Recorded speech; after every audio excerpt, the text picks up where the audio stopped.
नमस्कार साथियों, स्वागत है आपका अपना चैनल हमारा इंडिया पे। आज हम बात करेंगे सेटलमेंट को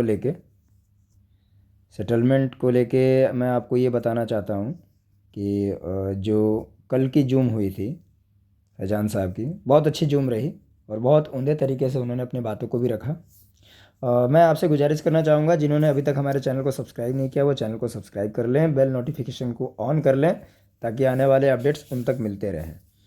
चलिए हम अब बिना विलंब किए आपको आगे की तरफ लेके चलते हैं। कल का जो भी जूम हुआ उस जूम में जो भी सेटलमेंट के रिगार्डिंग बात की गई बिल्कुल सही बात है, क्योंकि ये बातें हमने पहले ही बता दी थी आपको किस तरीके से कंपनी सेटलमेंट करना चाहती है। और अगर वो कंपनी सेटलमेंट करना चाहती है तो स्वागत भी है, कंपनी का बिल्कुल कॉपरेशन करना चाहिए हम लोगों को। तो मैं पहले ये बता दूं, जिनके स्टोर्स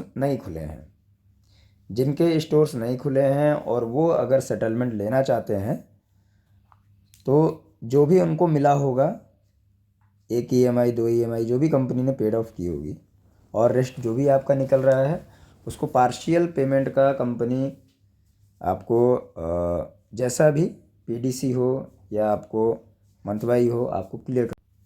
जो कंटिन्यू नहीं करेंगे उनका जो भी सेटलमेंट होगा तो कंपनी प्रिंसिपल भुगतान क्लियर करेगी सेटलमेंट में।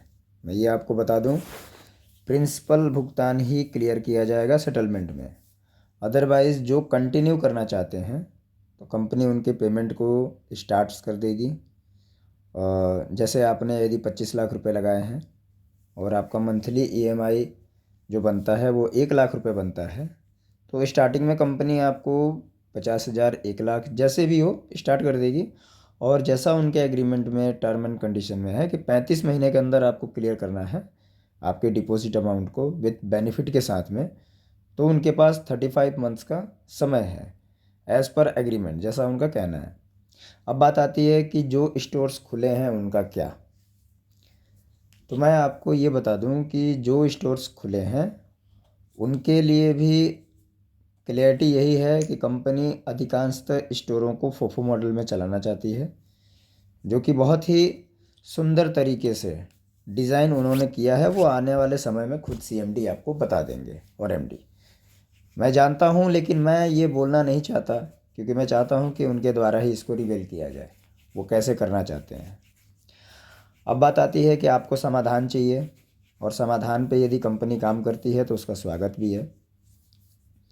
रही बात की एक लंबे समय से हमने प्रतीक्षा की, इसमें कोई दो राय नहीं है, सभी का कॉपरेशन अच्छा रहा और सभी ने कॉपरेट भी किया है।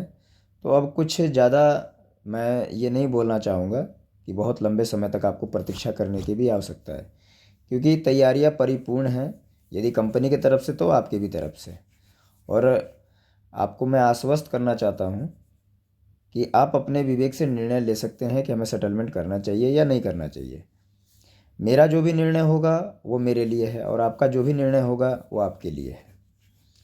अब बात करते हैं कि फोफो मॉडल में ऐसा लगता है, जिसको मैं यहाँ पर व्याख्या मैं थोड़ा सा आपको कर दूँ। मुझे ऐसा लगता है कि फोफो मॉडल में यदि किसी व्यक्ति ने 50 लाख रुपए लगाए हैं और उन्होंने 10 लाख रुपए ईएमआई के रूप में अपने अकाउंट में प्राप्त कर लिए हैं, बच गया उनका 40 लाख रुपया।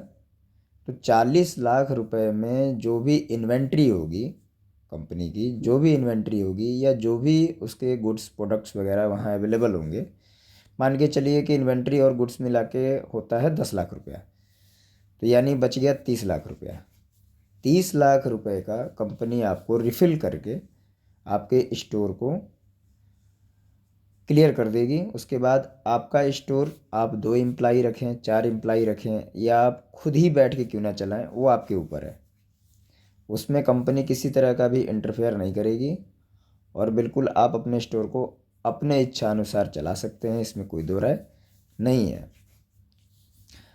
अब बात करते हैं कि जो सेटलमेंट का प्रारूप बनाया गया है, तो कहीं ना कहीं सबको निदान चाहिए और समाधान चाहिए, और वही कंपनी प्रयास में लगी हुई है, समाधान कर भी रही है और समाधान होने जा भी रहा है।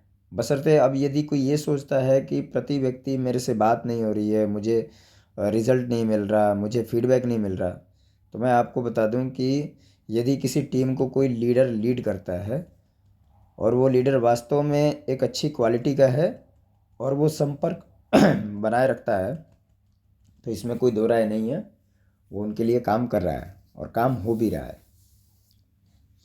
फ़र्क यही है कि आप अपने विवेक से अपना निर्णय लें कि सेटलमेंट करना चाहिए या नहीं करना चाहिए।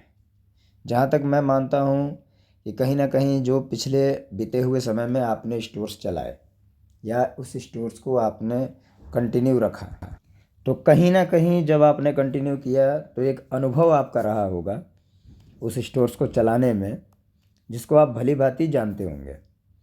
अब बात आती है कि सिस्टम ने काम नहीं किया उसके साथ। यदि सिस्टम ने काम किया होता तो आपका स्टोर आज भी चल रहा होता और आज ये बातें रिवाइवल की तरफ नहीं बढ़ती।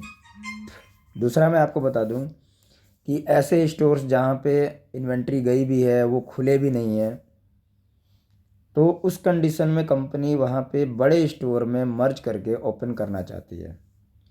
देखिए, कहीं ना कहीं समाधान की आवश्यकता है और जब समाधान मिल रहा है तो स्वागत करना चाहिए। ये मैंने पहले भी बोला है, अभी भी बोल रहा हूँ और मैं बोलता भी रहूँगा।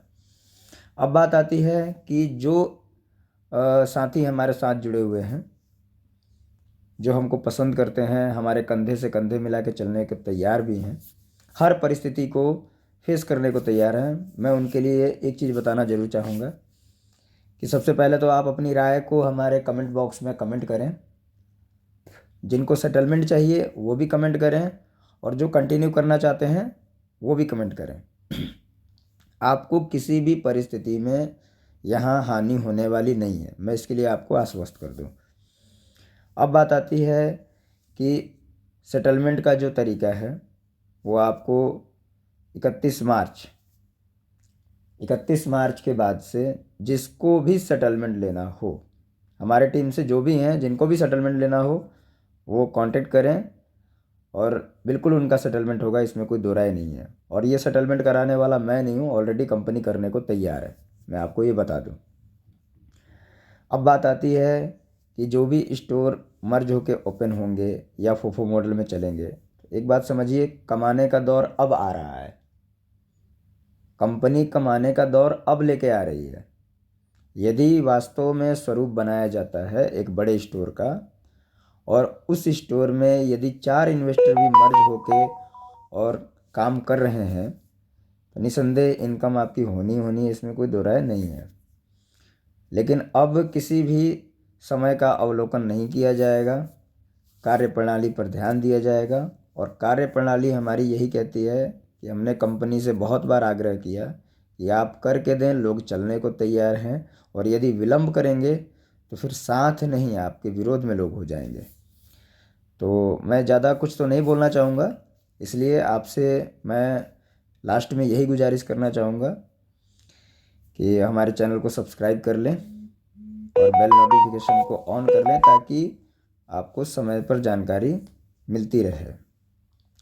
और जिन भाइयों को सेटलमेंट करना है या कंटिन्यू करना है वो अपनी राय कमेंट बॉक्स में ज़रूर रखें। यह आपका अपना चैनल है, आपकी आवाज़ हम वहाँ तक ले जाएंगे जहाँ आपकी आवाज़ को पहुँचना चाहिए। और रही बात हमारी, तो हम कल भी आपके साथ थे, आज भी हैं और कल भी रहेंगे। आपके भी साथ हैं, कंपनी के भी साथ हैं, सही के भी साथ हैं और गलत के विरोध में आज भी हैं, कल भी हैं और रहेंगे भी, इसमें कोई दो राय नहीं है। इसलिए साथियों, आप लोग घबराएं नहीं, निश्चिंत रहें। जो भी जूम का सेशन था और जो इसके रिगार्डिंग था वो मैंने आपको बता दिया। बात रही आईडी होल्डर्स की, तो उनका भी समाधान बहुत जल्द होने वाला है।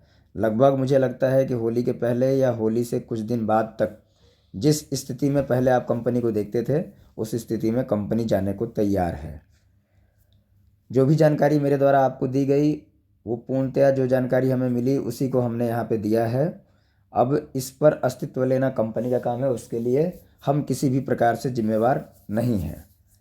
मैं जिम्मेवारी सिर्फ उन्हीं साथियों की लेता हूँ जो मेरे साथ खड़े हैं, जो हर मोड़ पर मेरे साथ चलने को तैयार हैं। तो हम भी उनके साथ तैयार हैं, इसमें कोई दो राय नहीं है।